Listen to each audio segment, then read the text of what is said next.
বনি ইসরাইল গোত্রের কিতাবের মধ্যে এসেছে, বনি ইসরাইল গোত্রের তিনজন ব্যক্তি একদিন রাস্তা দিয়ে হেঁটে হেঁটে যাচ্ছে, সফরে যাচ্ছে, রাস্তা দিয়ে হেঁটে হেঁটে হেঁটে হেঁটে সফরে যাচ্ছেন তিনজন ব্যক্তি বনি ইসরাইল গোত্রের।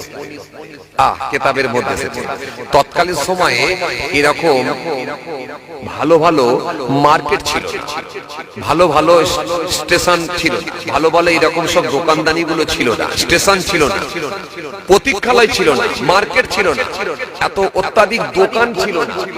এক জায়গা থেকে আর এক জায়গায় মানুষ যেতে গেলে রেস্ট পেত না, খোলা ফাঁকা জঙ্গলের উপর দিয়ে যেতে হতো, মরুভূমির বালুর উপর দিয়ে যেতে হতো, যাতায়াতটা বড় কষ্টকর ছিল। তিনজন ব্যক্তি যখন হেঁটে হেঁটে যাচ্ছেন, যেতে যেতে যেতে যেতে হঠাৎ করে দেখা যায় একটা বিরাট সাইক্লোন উঠলো, ঝড় আর পানি। তিনজনা চিন্তা করলো কোথায় গিয়ে একটু আশ্রয় নেব, একটু আশ্রয় নেওয়া দরকার আছে, এত ঝড়ে বৃষ্টিতে যাওয়া সম্ভব নয়, কোথায় গিয়ে আশ্রয় নেব। মুহূর্তের মধ্যে তারা তাকিয়ে দেখলো একটা বড় পাহাড় দেখা যাচ্ছে, পাহাড়ের পাদদেশে নিচের দিকে একটু আগিয়ে গেল, আগিয়ে গিয়ে দেখে নিচে একটা গুহা দেখা যাচ্ছে, গুহা।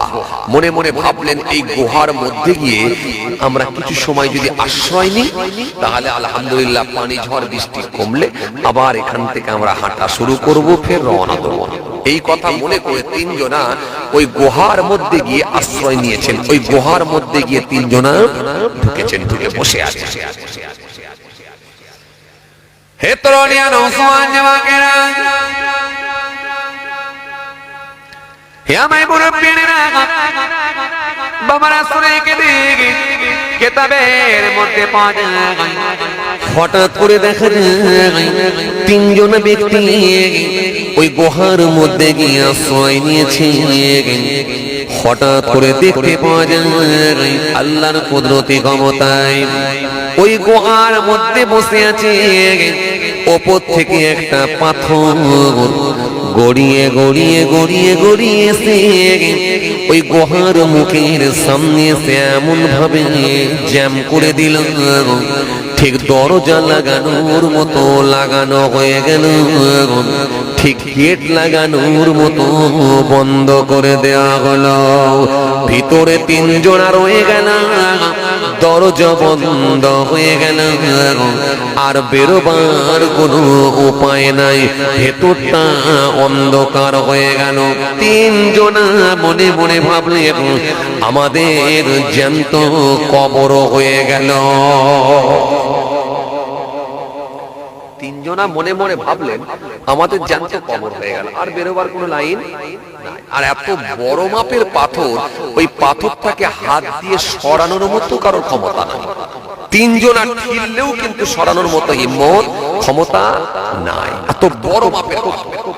ঠিক ঠিক গেটের মুখ একবারে যেমন গেট লাগিয়ে দেওয়া হয়, ওই গুহার মুখটা এসে বন্ধ করে দিল, পাথরটা এসে এমন ভাবে জাম করে দিল। আল্লাহর কুদরতি ক্ষমতা। চিন্তিত হয়ে পড়লেন, তিনজনাই কান্না শুরু করলেন। তিনজনে ব্যক্তি তখন কাঁদতে শুরু করেছেন।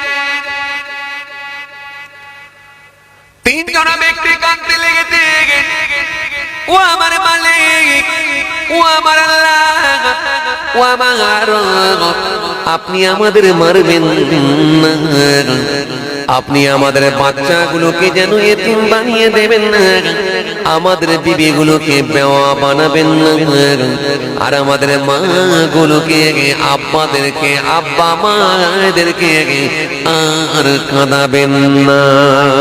আল্লাহ আজকে দিনে আপনি আমাদের হেফাজত করেন, আল্লাহ আপনি আমাদেরকে হেফাজত করেন, বাঁচান।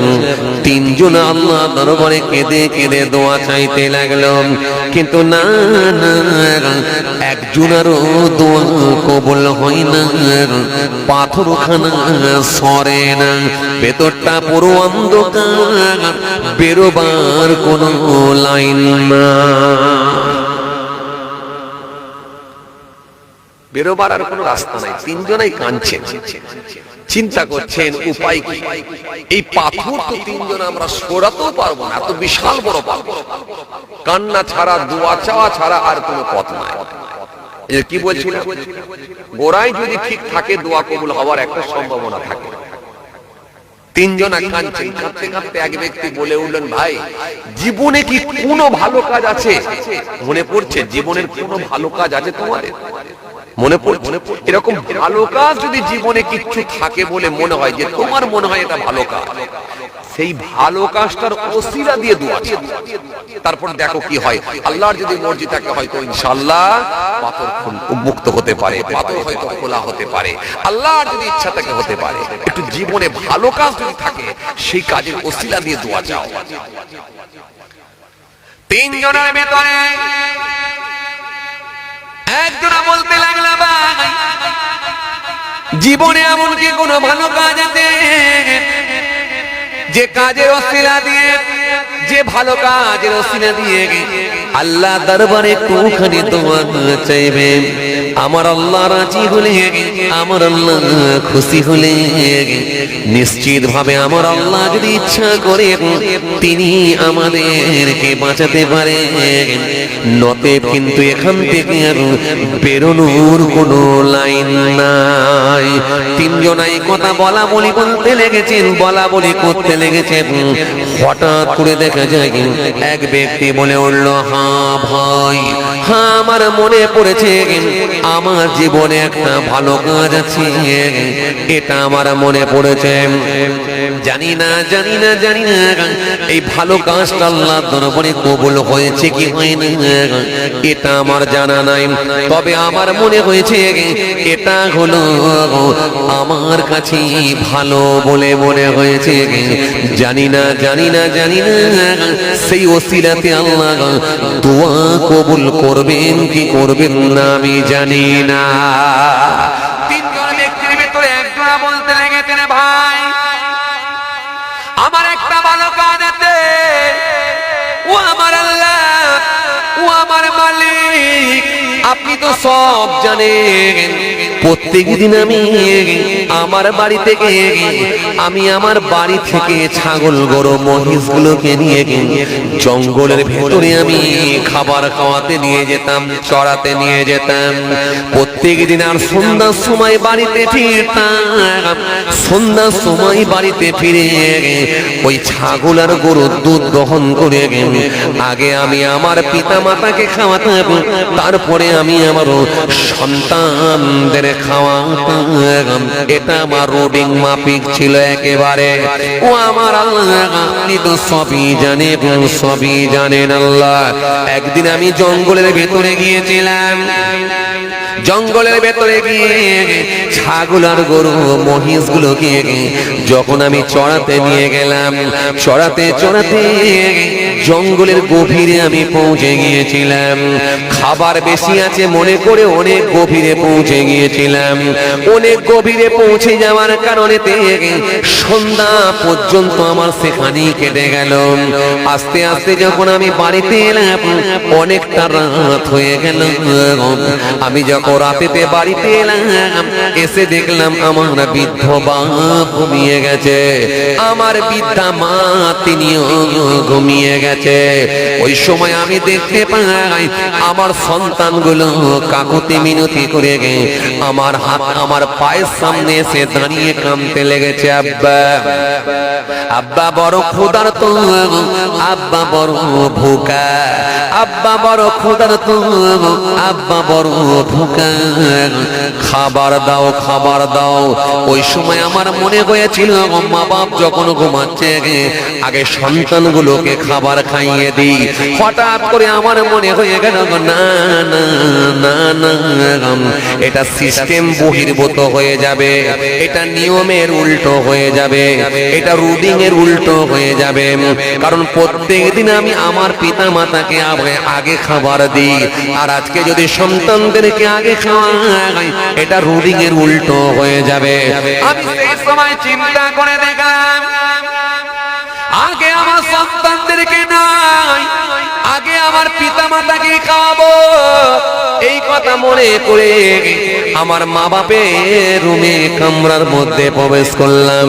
প্রবেশ করে দেখলাম আমার বৃদ্ধ বাপ ঘুমাচ্ছে, বৃদ্ধা মা ঘুমাচ্ছে। আমি মনে মনে ভাবলাম তাদেরকে ঘুম থেকে তুলবো, তুলে আমি দুধ পান করাবো, খাওয়াবো।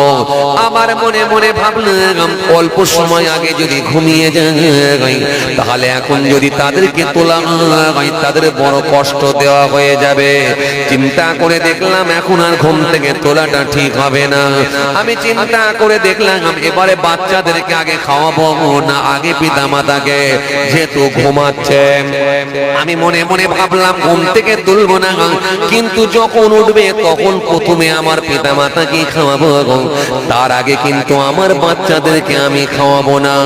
এই কথা মনে করে আমার ছোট ছোট বাচ্চাগুলোকে পানি পান করিয়ে চাপড়ে চাপড়ে চাপড়ে চাপড়ে বিছানায় ঘুম পড়িয়ে দিলাম।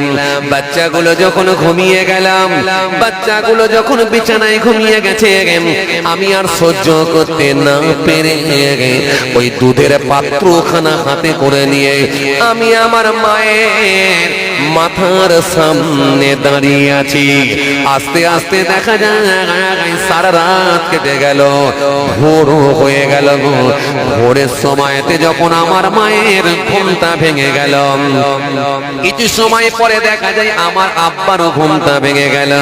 আমার আম্মা জান আমার দিকে তাকিয়ে বলল, বেটা কি ব্যাপার, ঘুমাস না?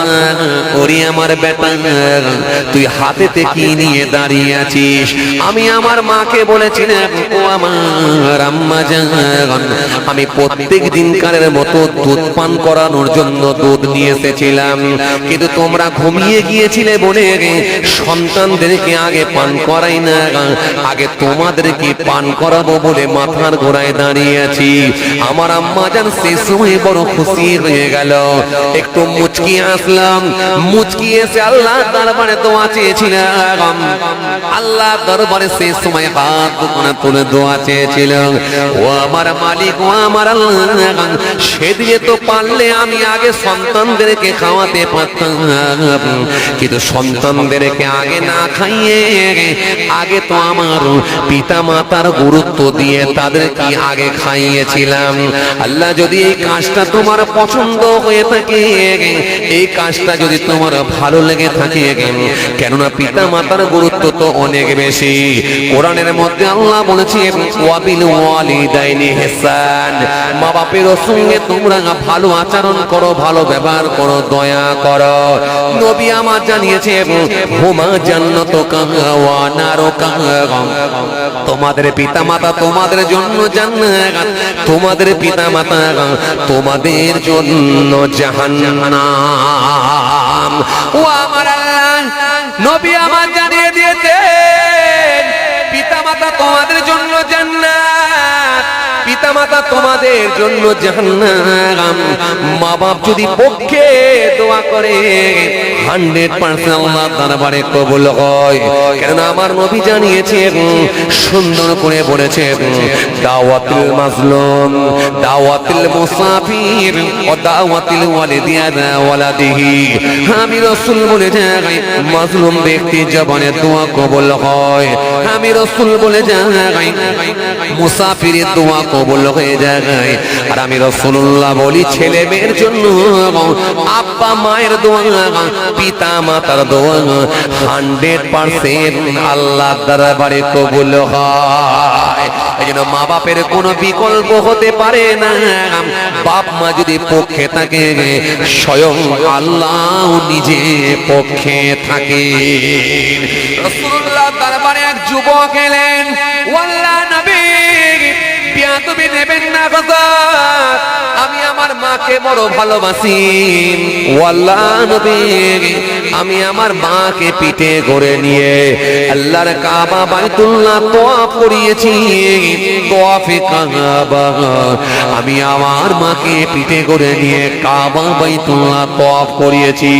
ও আমার নবী, ও আল্লাহ নবী, আপনি বলুন বলুন, আমি কি আমার মায়ের হক আদায় করতে পেরেছি? এটা আপনি দয়া করে আমাকে একটু বলুন। আল্লাহ নবী সেই সময় বলেছিলেন, হে যুবক শুনে রাখো, হে যুবক জেনে রাখো, তুমি তোমার মায়ের হক আদায় করা তো অনেক দূরের কথা, একটু ভালো করে শোনো। আমি রাসূলুল্লাহ বলি, তোমার শরীর থেকে যদি চামড়া গুলোকে কেটে কেটে কেটে কেটে সেলাই করে দিয়ে তোমার মায়ের পায়ের যদি জুতা বানিয়ে দাও, আমি রাসূলুল্লাহ বলছি তোমার মায়ের এক ঘট দুধ পান করার ঋণটাও শোধ করতে পারবে না। এজন্য মা বাপের ঋণ শোধ করার মতো কোনো ছেলের ক্ষমতা হবে না।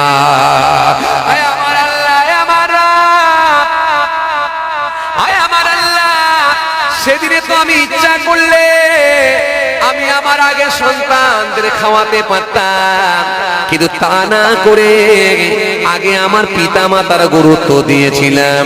আল্লাহ সেদিনে তো আমার মা আমার জন্য দোয়া করেছিলেন, আমার আব্বা তো আমার জন্য দোয়া করেছিল। আল্লাহ আমি তো জানতে পেরেছি দুনিয়ার জমিনে মা বাপের দোয়াটা কবুল হয়। আল্লাহ সেই দিনে যদি আমি ভালো কাজ করে থাকি আর মায়ের বাপের দোয়া যদি তোমার দরবারে কবুল হয়ে থাকে, আজকে এই বন্দি গুহার মধ্যে থেকে তোমার দরবারে দোয়া চাই, এই গুহা দরজা তুমি উন্মুক্ত করে দাও, খুলে দাও, পাথরটা তুমি সরিয়ে দাও। আল্লাহ তুমি ইচ্ছা করলে সব পারো, এটা আমাদের বিশ্বাস আছে তুমি পারো। যুবকটা যখন কাঁদতে কাঁদতে আল্লাহ দরবারে বললেন, আমার আল্লাহ পাক ওই যুবকের জবানে দোয়াকে কবুল করে নিয়ে মুহূর্তের মধ্যে দেখা যায় ওই পাথরটা খানিকটা সরে চলে এলো।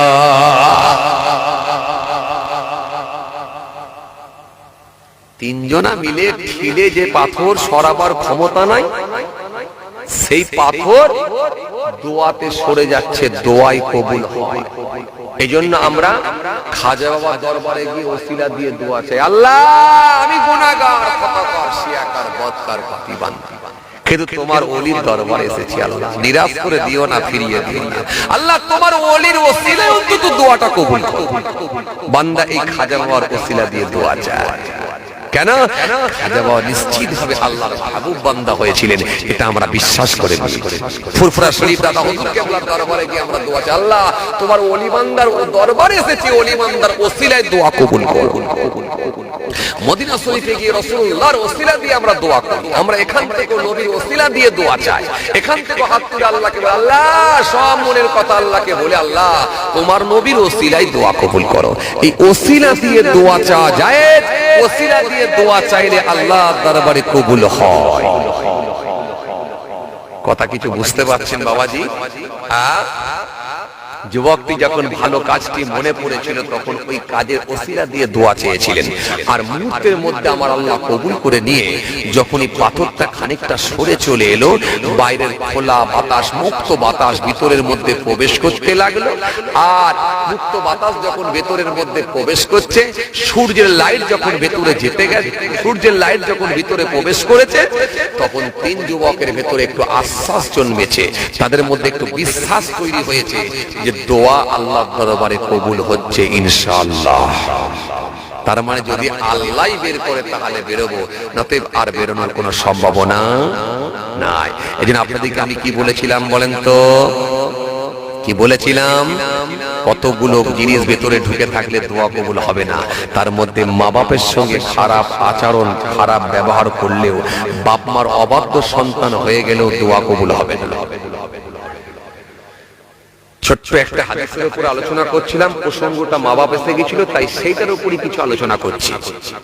দোয়া কবুল হবে যদি বাপ মার সঙ্গে খারাপ আচরণ করেন, তারা যদি আপনার বিপক্ষে চলে যায়, দোয়া কবুল হবে না। পাথর খানিকটা সরলেও কিন্তু গোটাটা সরেনি, এখনো পর্যন্ত বেরোনোর কোনো উপায় নাই। যখন দোয়া কবুল হয়েছে তখন সেই ব্যক্তিটি একটু হাসি মুখ নিয়ে পাশের সঙ্গীগুলোকে বলতে লেগেছে, ভাই একটু বিশ্বাস করে আল্লাহর দরবারে দোয়া চাও না। জীবনে কোনো ভালো কাজ যদি থাকে তার ওসিলা দিয়ে আল্লাহর দরবারে বলো না, নিশ্চিত ভাবে আল্লাহ রাজি হলে ওসিলা দিয়ে দোয়া চাইলে কবুল হয়। অবতাগু ইলাইহিল ওসিলা, যাও বলো। দ্বিতীয় নাম্বার, যুবকটির একটা ভালো কাজ মনে পড়ে গেল।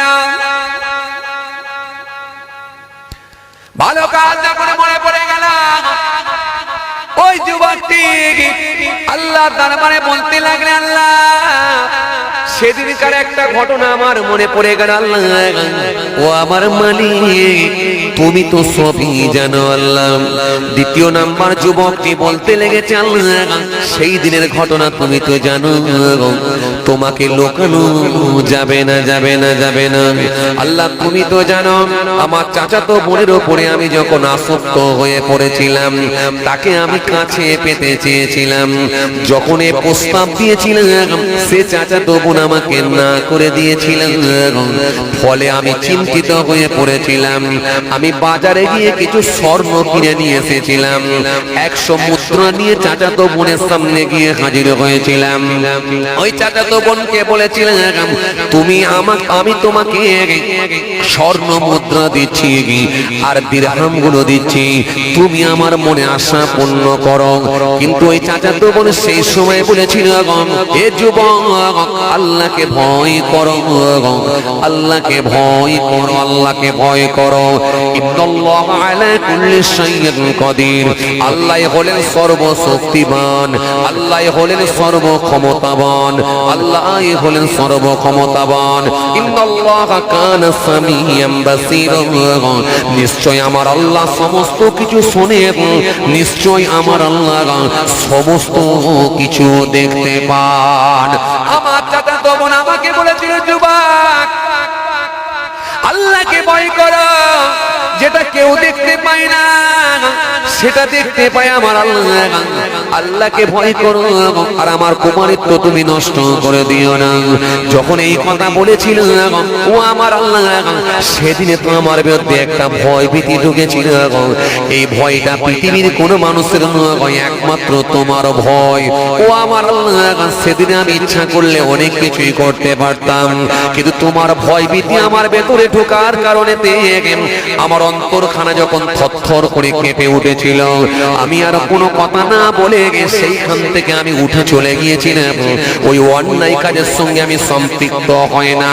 আল্লাহ যদি এই কাজটা তোমার কাছে পছন্দ হয়ে থাকে, আল্লাহ এই পাপ থেকে আমি বেঁচেছিলাম, তুমি বাঁচিয়েছিলে আমাকে, এই কাজটা যদি তোমাকে ভালো লেগে থাকে, আল্লাহ এই ভালো কাজটা যদি তোমার দরবারে কবুল হয়ে যায়, আজকে আমাদেরকে এখান থেকে বের করার সুযোগ দাও, এখানে এই পাথরটাকে তুমি সরিয়ে দাও, মুক্ত করে দাও, খুলে দাও। বলার সঙ্গে সঙ্গে আমার মালিকের দরবারে ওই যুবকের দোয়া কবুল হয়ে গেল। যুবকের দোয়া কবুল হয়ে গিয়ে আল্লাহর কুদরতি ক্ষমতা ওই পাথরটা আস্তে আস্তে আরো খানিকটা সরে চলে এলো। আরো খানিকটা যখন সরে চলে এলো, তাদের মধ্যে একটা বিশ্বাস জন্মে গেল যে কাজ হচ্ছে ইনশাআল্লাহ, কাজ হচ্ছে। তার মানে একটা আশার আলো জেগে উঠলো যে আমরা বেরোতে পারবো ইনশাআল্লাহ। তাদের মধ্যে এই বিশ্বাসের জায়গাটা তৈরি হয়ে গেল যে কাজ হচ্ছে। কি বলেছিলাম বলেন তো, যে কতগুলো কাজ যদি ভেতরে ঢুকে থাকে তাহলে তার জাবানে দেওয়া কবুল হবে না। তার ভেতরে 1 নম্বরে কি বলেছিলাম বলেন, আমি গোটা কথাই বলেছিলাম। তার মধ্যে 1 নম্বরে কি বলেছিলাম,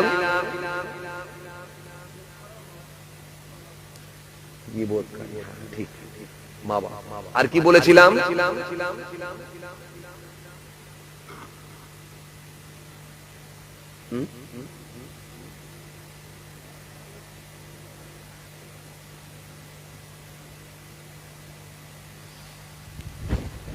ভুলে গেছেন?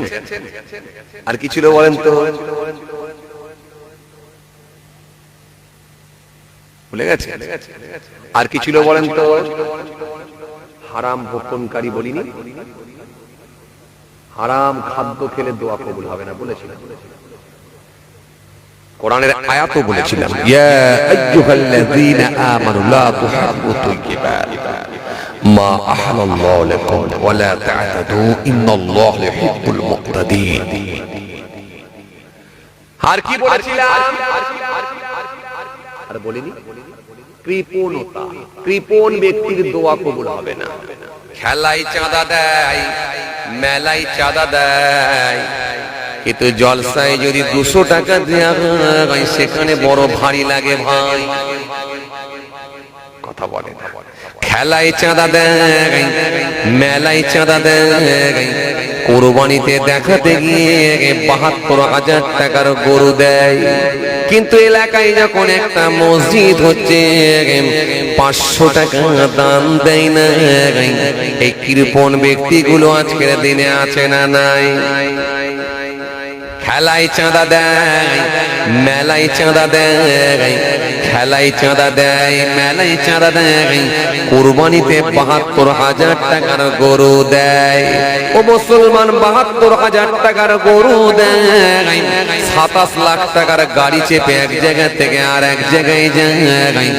যখন দরজার সামনে এসে কোনো ভিক্ষুক হাত পাতে, মুখটা তখন চট করে অন্যদিকে ঘুরিয়ে নেয়। ১০ টাকা দাম দেয় নাই। সমাজে এমন কৃপণ ব্যক্তি আছে না নাই? দেখেছেন মাঝে মাঝে কোনোদিন? দেখেন, দোকানের সামনে এসে হাত পেতেছে, ১০ টাকা দেয় না। হাজী সাহেবের ঘরের দরজার সামনে এসে কলেমা জিকির করে হাত পেতেছে, ১০ টাকা দান দেয় না। এই কৃপণ ব্যক্তিগুলোর জবানি দোয়া কবুল হবে না। কেন? কোরআন আপনাকে সুন্দর করে জানিয়েছে, আর আইতাল্লাযী ইউকাযযিবু বিদ্দীন ফাযালিকাল্লাযী ইয়াদউল ইয়াতীম ওয়া লা ইয়াহুদ্দু আলা তুআমিল মিসকিন ফাওয়াইলুল লিল মুসাল্লিন আল্লাযীনা হুম আন সালাতিহিম সাহুন আল্লাযীনা হুম ইরাউনা ওয়া ইয়ামনাউনা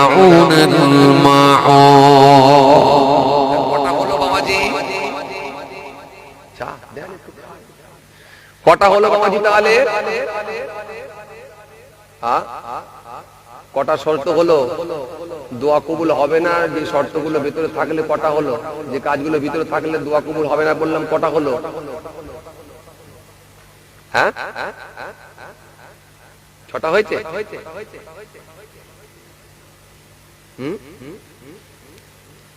মনে করেন কটা হলো বলেন তো? ১ নম্বরে কি ছিল বলেন? ১ নম্বরে কি ছিল? হ্যাঁ, ১ নম্বরে কি ছিল? দ্বিতীয় নম্বরে ৩ নম্বরে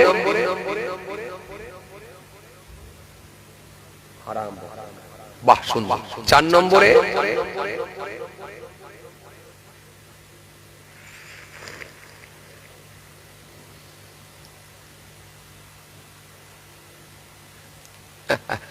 ভুলে যাচ্ছেন নাকি? এগুলো শুনে রাখতে হবে তো, ভিতরে ঢুকে গেলি তো গোলমাল। হ্যাঁ, ৪ নম্বরে কি ছিল? হ্যাঁ, মনে পড়ছে না? মনে পড়ছে না? রাতও হয়েছে, দিনের বেলা সাংসারিক কাজের চাপ, ব্যবসার চাপ, আবার রাত হয়েছে ঘুমের চাপ, এদিকে ওয়েদারও ভালো নাই, বেশ ঠান্ডা ঠান্ডা লাগছে, ঠান্ডার চাপ, আবার দিনের বেলা আবার হিয়ারিং এর চাপ, আবার এইগুলো যদি ভিতরে ঢুকে যায় সেগুলো আবার হবে পাপের চাপ। কটা চাপ নেবে বলো দেখিনি? চাপে চাপ যে, হ্যাঁ কি গো বাবাজি? আর একটা কি বলেছিলাম বলেন তো? কৃপণতা। কৃপণ লোকের সংখ্যা বাড়বে, ভিতরে ঢুকে গেলে যদি কৃপণতা যদি বেড়ে যায়, কৃপণ লোক যদি হয়ে যায়, তারও জবানের দোয়া কবুল হবে না। তার মানে কটা হলো? হ্যাঁ, 4টে হলো। আর বাকি রইলো কটা? বাকি রয়েছে এখনো 3টে। চলেন এই 3টে আপনাদেরকে বলে দেবো ইনশাআল্লাহ। পাথর কতটা সরেছে? হ্যাঁ,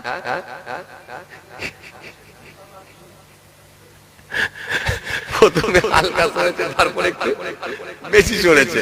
তার মানে পুরো সরেনি এখনো, এখনো রয়ে গেছে, ও আল্লাহ এখনো রয়ে গেছে, বেরোতে পারে। আল্লাহ কি হয় বলেন দেখি। যাক, বের করে দেবো না, ওই পর্যন্ত থাকবে। বলে বার করতে হবে, থাক ওই পর্যন্ত থাক, আবার পরের বছরে ইনশাআল্লাহ এসে বার করবো। চাঁদা তুলতে হবে তো। ও আল্লাহ, এই কটা লোকে চাঁদা লেগে অনেক টাইম হয়ে গেছে। আল্লাহ, তাহলে আর বের করবো, পাথরটা খানিকটা সরিয়ে দিচ্ছি, কিন্তু থাক ওই পর্যন্ত থাক। বলে বার করো। এই পাথর না বার করলে, পাথর না সরালে মরে যাবে। ওনাদেরকে বার করতে হবে, তাই তো? যে আল্লাহ একটু তাকবীর দেন দেখি, নারায়ে তাকবীর, মাশাআল্লাহ। এই তো, বাহ সুন্দর লাগছে, বাহ সুন্দর। কারোর চোখে ঘুম নেই কিন্তু, হ্যাঁ? আর একবার দেন নারায়ে তাকবীর, জোরে দেন নারায়ে তাকবীর। সিলসিলা মুজাদ্দিদ জামাত দাদা পীরের হক সিলসিলা, নারায়ে তাকবীর। মাশাআল্লাহ মাশাআল্লাহ। খাতা কই? থাক, আর বলে লাভ নাই, আবার অন্য সময় হবে। আচ্ছা, তাহলে হয়েছিল এখানে কটা পয়েন্ট হয়েছিল? 4টে হয়েছিল, 3টে বাকি রইল। ওই 3টে শুনবেন না পাথরটা শুনবেন? কোনটা? আই রে, এ তো গোলমাল হয়ে যাচ্ছে ভাই, সময় বেড়ে যাচ্ছে। আবার এই খাতা পত্রের ব্যাপার আছে না।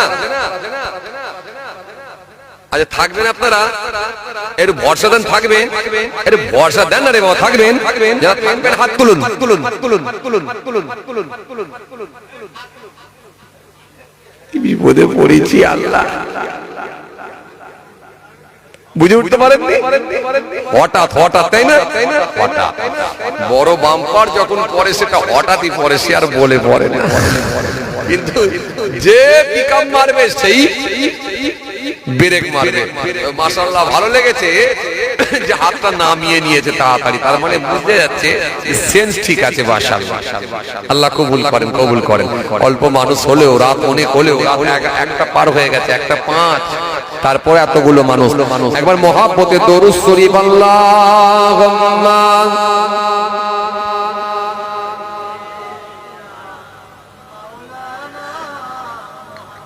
ওয়া আলা আলি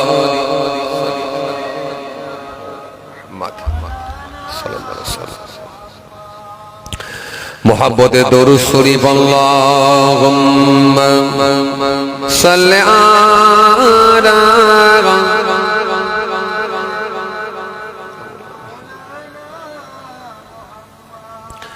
ওয়া আলা আলি।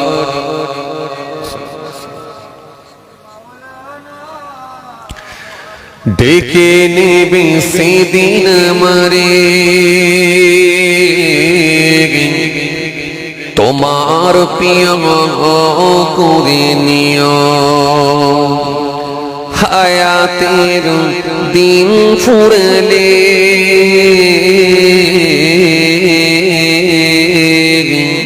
রমজান মাস করে দিও।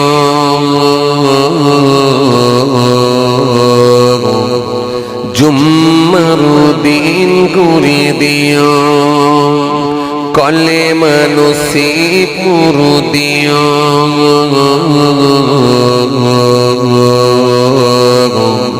রমজান মাস করে দিও।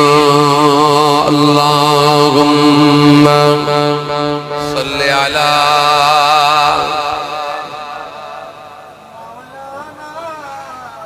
ওয়া আলা আলি সাল্লাল্লাহু আলাইহি ওয়াসাল্লাম। ও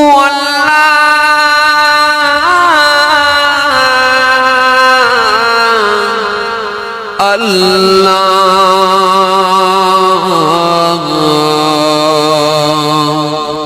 রমজান মাস করে দিও।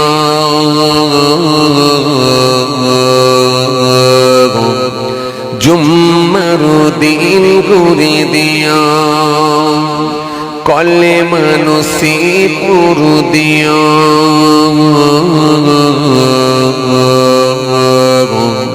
রমজান মাস করে দিও আল্লাহুম্মা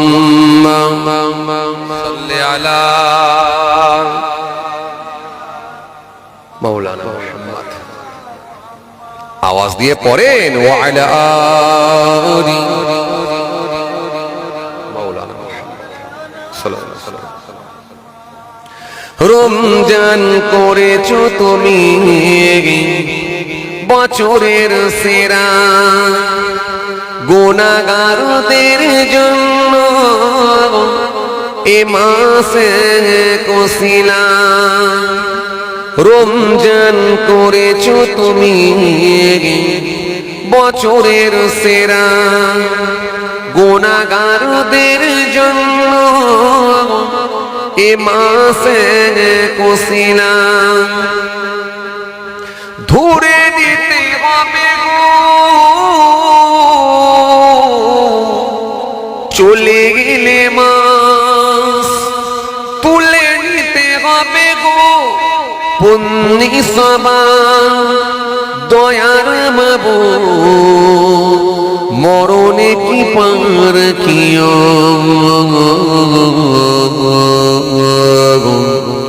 কলেমা নসিব দিও রমজান মাস করে দিও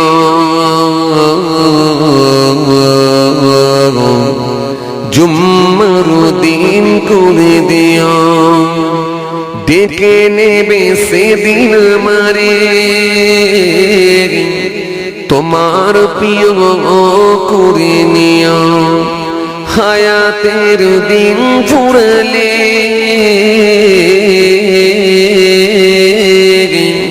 রমজান মাস করে দিও জুম্মার দিন করে দিও। কলেমা নসিব দিও রমজান মাস করে দিও। ও আল্লাহ আল্লাহ রমজান মাস করে দিও জুম্মার দিন করে দিও। কলেমা নসিব দিও রমজান মাস করে দিও। আল্লাহুম্মা সাল্লি আলা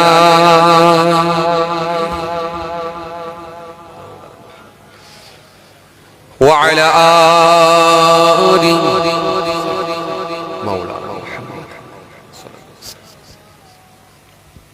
পাথরটা তাহলে বেশ খানিকটা সরে এসেছে, কিন্তু পুরোপুরি এখনো পর্যন্ত সরেনি, এখনো পর্যন্ত কিন্তু পুরোপুরি সরেনি।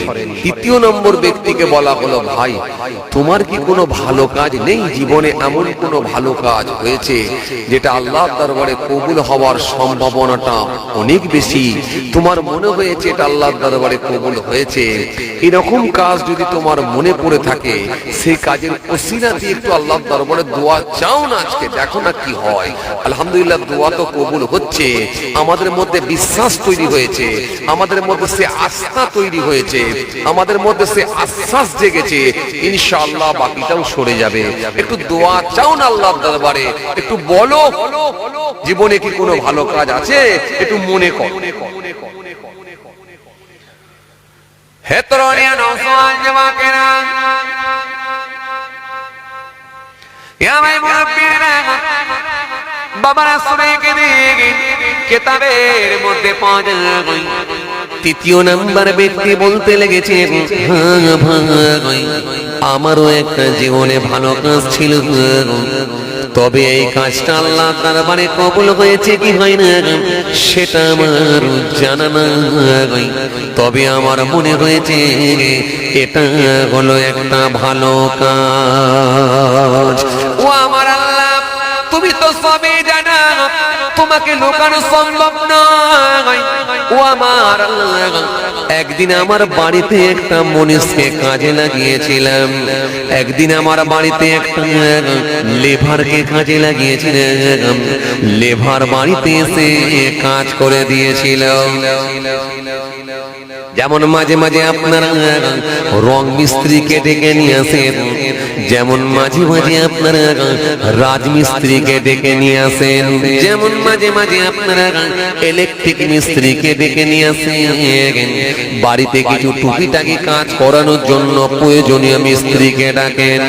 ও আমার আল্লাহ, ও আমার মালিক, ও আমার স্রষ্টা, আমার বাড়িতে একটা লেবার নিয়ে এসেছিলাম কোনো একটা কাজের জন্য।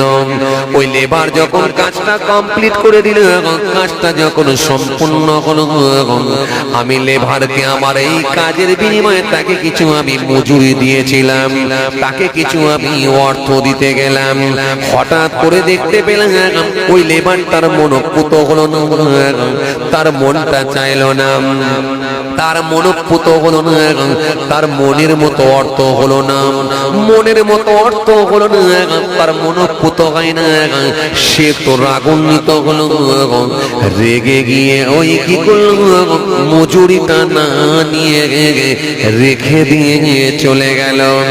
ওই লেবার যখন চলে গেল, তার বাড়ি আমি জানি না, তার অ্যাড্রেস আমি জানি না, তার নাম জানি না, তার ঘর কোথায় আমি জানি না, সে কোথায় গেল আমি তাও জানি না, কিন্তু অর্থটা রেখে দিয়ে চলে গেল।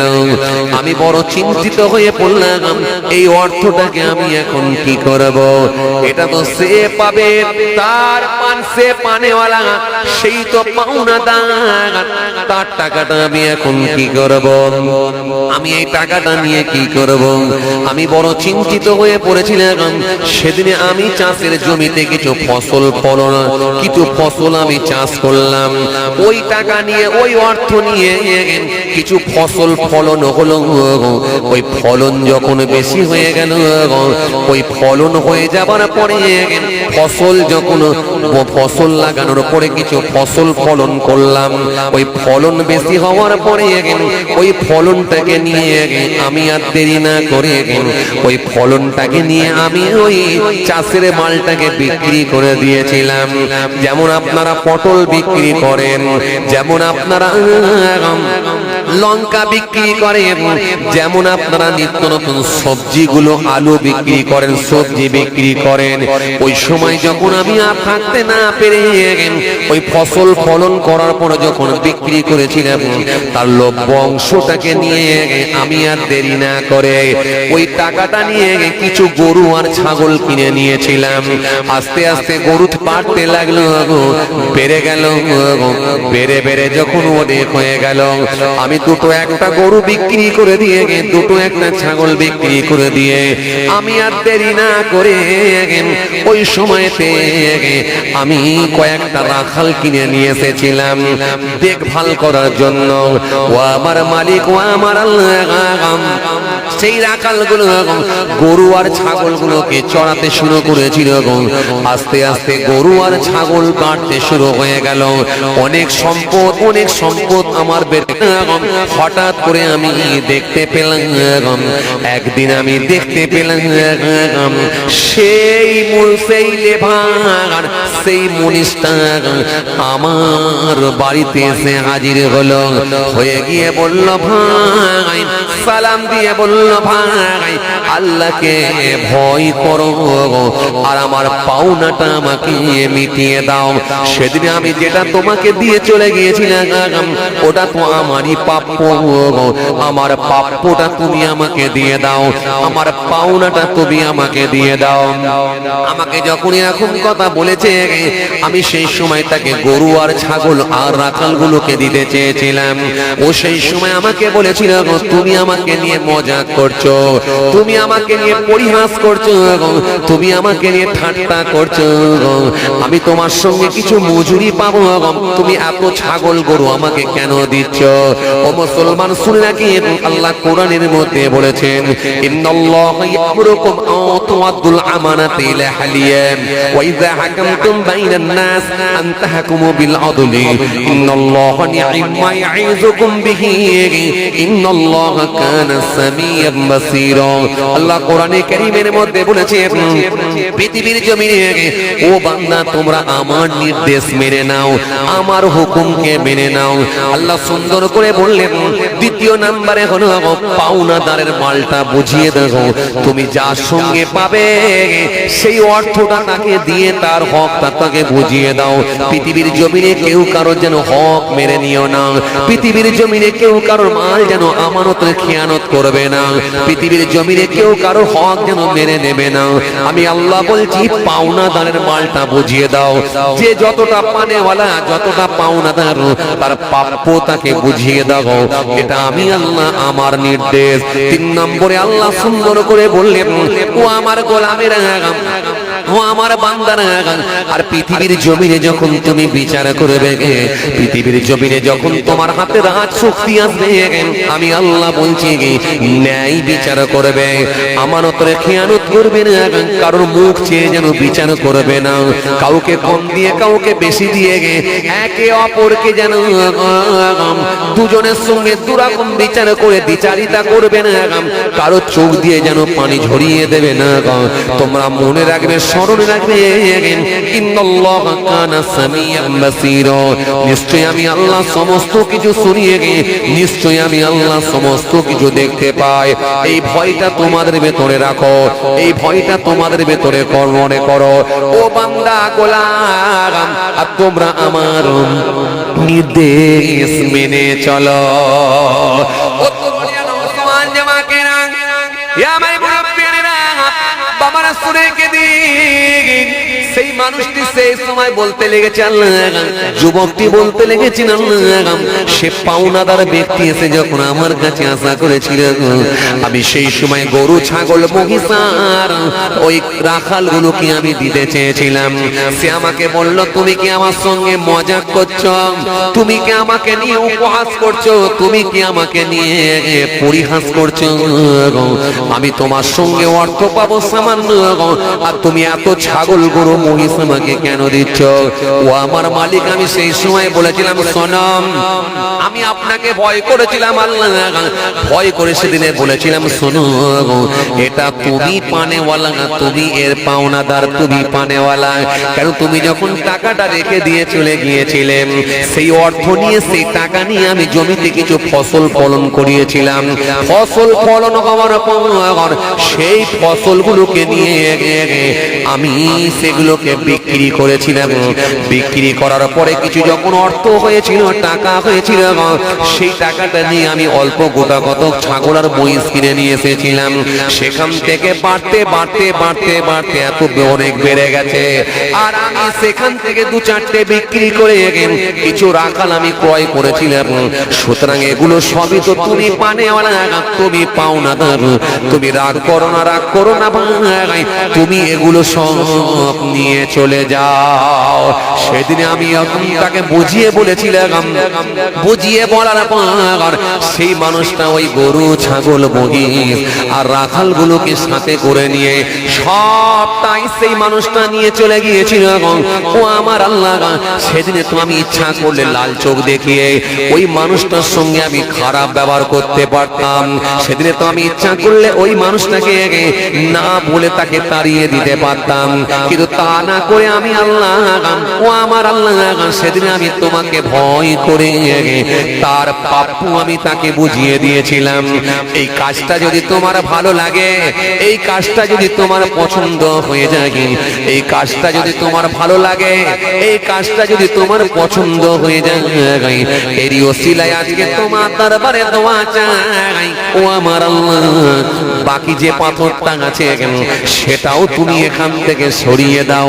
উন্মুক্ত করে দাও, আর রাস্তাটা তুমি প্রশস্ত করে দাও, চওড়া করে দাও, আমাদের তিনজনকে এখান থেকে বের হওয়ার সুযোগ দাও। মালিক তুমি আমাদেরকে বাঁচাও। যখনই এই বলে দোয়া করতে লেগেছে, আমার মালিকের দরবারে দোয়া কবুল হয়ে গেল। সঙ্গে সঙ্গে আমার মালিক আল্লাহ দোয়া কবুল করে নিয়ে ওই পাথরটা পুরোটাই সরিয়ে দিলে।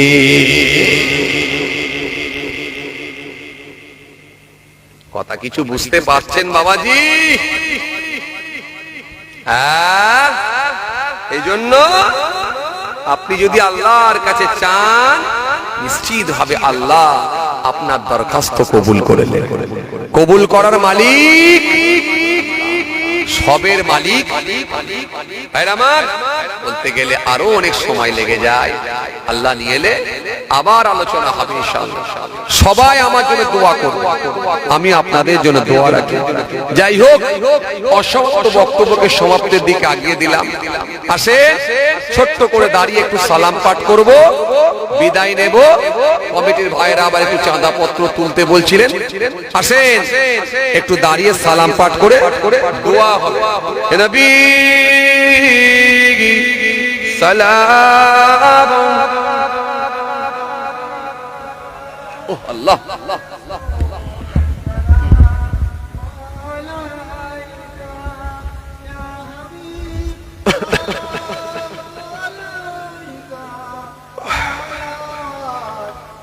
আলাইকা। উচ্চ আওয়াজে মোহাব্বতের সঙ্গে আওয়াজ করে পড়েন, ইয়া নবী সালাম, ইয়া রাসূল সালাম, ইয়া হাবিব সালাওয়াতুল্লাহ আলাইকা। আজ ঈদে মুবারক, আজ রোজে মুসররত, আজ ওয়াক্তে বিলাদত, আজ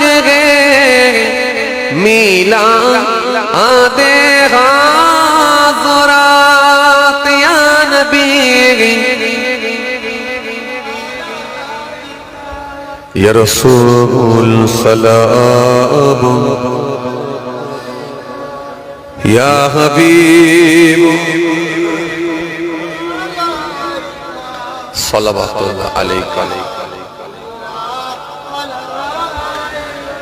ইয়া নবী সালাম লো আমার, ইয়া রাসূল সালাম লো আমাদের, ইয়া হাবিব সালাম লো বাংলার। মোরা যে সবাই গুনাহগার, ইয়া নবী ইয়া রাসূল ইয়া হাবিব সাল্লাল্লাহু আলাইহি।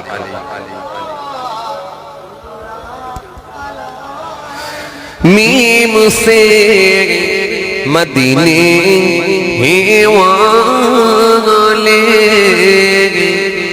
हे से हसमी वाले,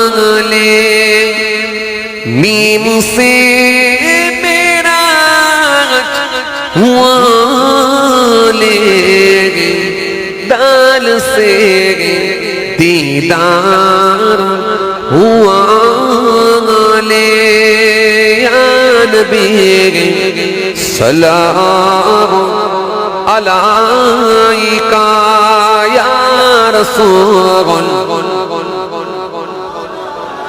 ইয়া হাবিব সাল্লাল্লাহু আলাইকা। সবাই বসেন ইয়া রাসূল।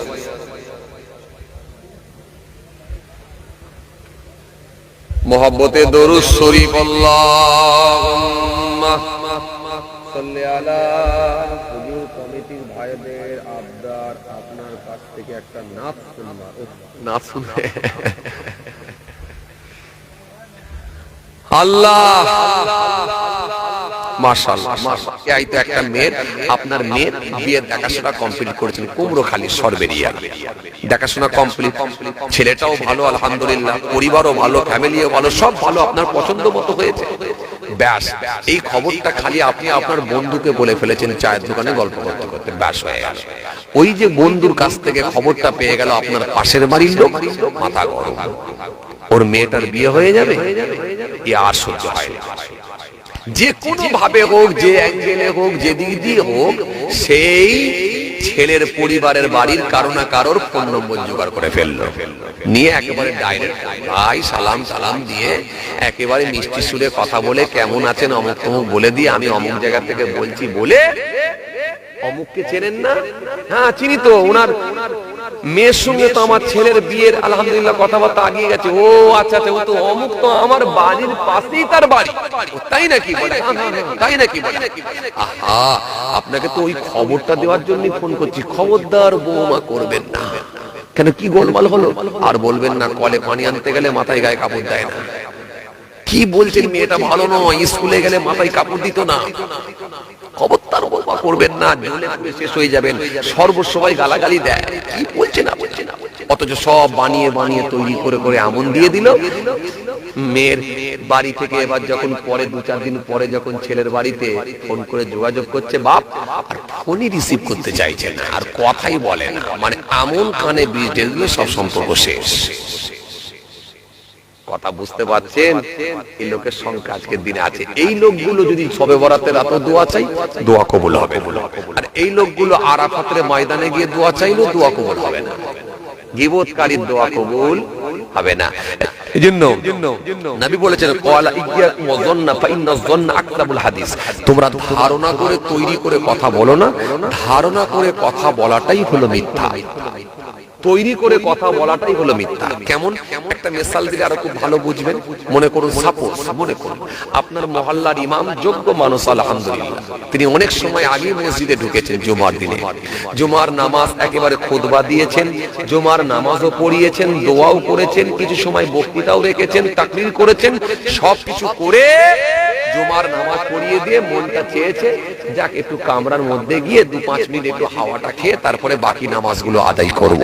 এই মনে করে সে যখন তার কামরার দিকে চলে যাচ্ছে, অমনি দেখবেন মসজিদের ভেতরই দুটো যুবক ছেলে কানে বলা বলি ফুসফুস গুজগুজ করতে লেগেছে। ওই দেখছিস, ইমাম সাহেব নামাজি পড়লো, বেরিয়ে চলে যাচ্ছে আর বড় বড় লেকচার দেয়। কথা কিছু বুঝতে পারেন? ইমাম সাহেব তার কামরার মধ্যে গিয়ে নামাজ পড়লো নাকি না শুয়ে পড়লো সেই পর্যন্ত কিন্তু গেলনি, তার আগে থেকেই ধারণা করে আন্দাজে কথা বলতে লেগে গেল। নবী বলছেন, এইটাই হলো বানিয়ে কথা বলা, এই কথা বলাটাই হলো বানিয়ে। কথা কিছু বুঝতে পারছেন? এই জন্য কিছু মানুষ জাহান্নামে যাবে সুগুণ গুনাহ করে। সুগুণ গুনাহ বুঝতে পারছেন? কথা বলে না, আরে ভিজে গোনা নয়, সুগুণ গোনা। এই কথা বোঝে না নাকি? ভিজে গোনা বোঝেন? মদ খাওয়া, সবাই দেখতে পেয়ে যায়, মদ খাওয়া, সুদ খাওয়া, ভিজে গোনা। লটারির টিকিট কাটা, সবাই জানতে পেরে যায়, দেখতে পায়, ভিজিয়ে গোনা। আর এগুলো হচ্ছে দাড়ি থাকবে, নামাজ থাকবে, টুপি থাকবে, জুব্বা থাকবে, সব থাকবে, চায়ের দোকানে বসে বসে ফুসুর ফুসুর গুজুর গুজুর করে বানিয়ে বানিয়ে তৈরি করে আপোষের মধ্যে দ্বন্দ্ব লাগিয়ে দেওয়া, এগুলো হচ্ছে সুগুণ গোনা। এই সুগুণ গোনা করে কিছু লোক জাহান্নামে। কথা বুঝছেন না? প্রয়োজন ছিল না, তারপরও কিন্তু গোলমাল করে জাহান্নামে যাবে। আর এই লোকগুলোর দোয়াটাও আল্লাহর দরবারে কবুল হবে না, হবে না।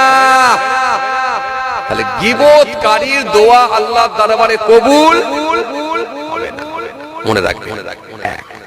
দ্বিতীয় নম্বরে কি, হারাম ভক্ষণকারীর দোয়া কবুল হবে না। এখন তো 100টা বাড়ির ভেতরে 90টা বাড়িতে এখন বন্ধন ঢুকে গেছে, খালি আপনাদের কৃষ্ণ বাড়ি ছাড়া। কি বলেন আপনারা, যে এই কৃষ্ণ বাড়ি ছাড়া 100টা বাড়ির মধ্যে 90টা বাড়িতে এখন বন্ধন ঢুকে বসে আছে। সর্বনাশ, হাইরে হাইরে, 90টা বাড়িতে এখন বন্ধন। ভাবতে অবাক লাগে, অবাক। 90টা বাড়িতে এখন বন্ধন ঢুকে বসে আছে। মানে রাসূল হাদিস দিয়েছেন একটা সময় এমন আসবে এই সুদের হাওয়া বা সুদের আপনার কি বলে সুদের হাওয়া থেকে বা সুদের গন্ধ থেকে কেউ কিন্তু নিষ্কৃতি পাবে না, রেহাই পাবে না। এজন্য কোরআন শরীফের মধ্যে আল্লাহ বলেছেন ওয়াহাল্লাল্লাহুল বাইয়া ওয়া হাররামার রিবা, ক্রয় বিক্রয় তোমাদের জন্য বৈধ করা হলো, সুদ তোমাদের জন্য হারাম করা হলো। কোরআন শরীফের মধ্যে এসেছে আল্লাহ বলেছেন ইয়া আইয়ুহাল্লাযীনা আমানুত্তাকুল্লাহ ওয়াজারু বাকিয়া মিনার রিবা ইন কুনতুম মুমিনিন। আল্লাহ কোরআনের মধ্যে বলেন, হে ঈমানদারেরা, তোমরা আমি আল্লাহকে ভয় করো, আমাকে ভয় করো, আর যত রকমের ভাগ বকেয়া আছে সেগুলোকে তোমরা পরিত্যাগ করো। ইন কুনতুম মুমিনিন, যদি তোমরা মুমিন হও। এজন্য জেনে শুনে যদি কারোর বাড়িতে সুদ ঢুকে যায়, জেনে শুনে যদি কারোর বাড়িতে লটারি টিকিট কাটা টাকা ঢুকে যায়, জেনে শুনে যদি ঠকানো মাল সেই টাকা যদি ঢুকে যায়, লা ইয়াদখুলুল জান্নাতা লাহমুন নাবাতা মিনাশ শুতি ওয়া কুল্লু লাহবিন নাবাতা মিনাশ শুতি কানাতিন নারু আওলা বি। নবী বলছেন শরীরে জেনে শুনে যদি সামান্য পরিমাণ হারাম খাদ্য ভিতরে ঢুকে যায়, ওই শরীরটা জান্নাতে যাবে না, জান্নাতে যাবে না। বাড়িতে যদি বন্ধন থাকে দেরি না করে সেগুলো বন্ধ করার চেষ্টা করুন। বাড়িতে যদি বন্ধন ঢুকে থাকে সেগুলো বন্ধ করুন। বিবিকে মহিলা সমিতির আর হেড বানাবেন না, বন্ধ করুন। লটারি টিকিট কাটা টাকা খাওয়া বন্ধ করুন। জামানের দোয়া কবুল হবে না। যত দাড়ি টুপি নামাজ রোজা যাই করেন না কেন, দোয়া কবুল হবে না, হবে না। কেন? ভিত যদি খারাপ হয়ে যায়, গোড়া যদি খারাপ হয়ে যায়, ভিত যদি খারাপ হয়ে যায়, সব শেষ, সব শেষ। আর ভিত যদি ভালো হয়, নিশ্চিত ভাবে আপনার দোয়া আল্লাহর দরবারে কবুল হবে।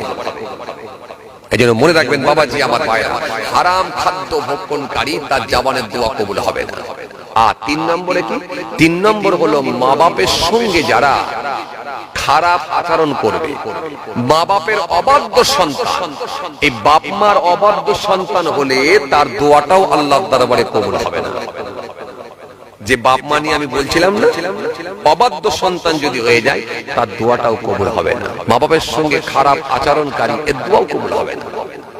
এইভাবে 7টা এমন কাজ আছে যদি ভিতরে ঢুকে যায়, একটা দোয়া কবুল হবে না। কথা বুঝে আসছে? আর না হলে দোয়া কবুল 100% দোয়া কবুল। কে বলেছে দোয়া কবুল হবে না? ইনশাআল্লাহ দোয়া কবুল।